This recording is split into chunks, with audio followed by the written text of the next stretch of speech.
Просто было понятно, что такое город Сент-Луис и как мы здесь работаем. Раз, два, три выстрелил, 4, 5, 6. Колесо пробили.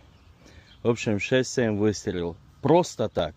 Просто встали на светофоры, достали стволы и начали стрелять. И уехали дальше. Один выстрел здесь. Вот отсюда выскочила пуля.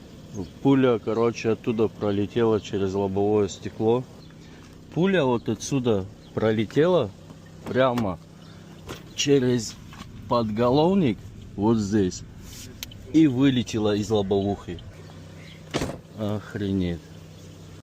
Бам!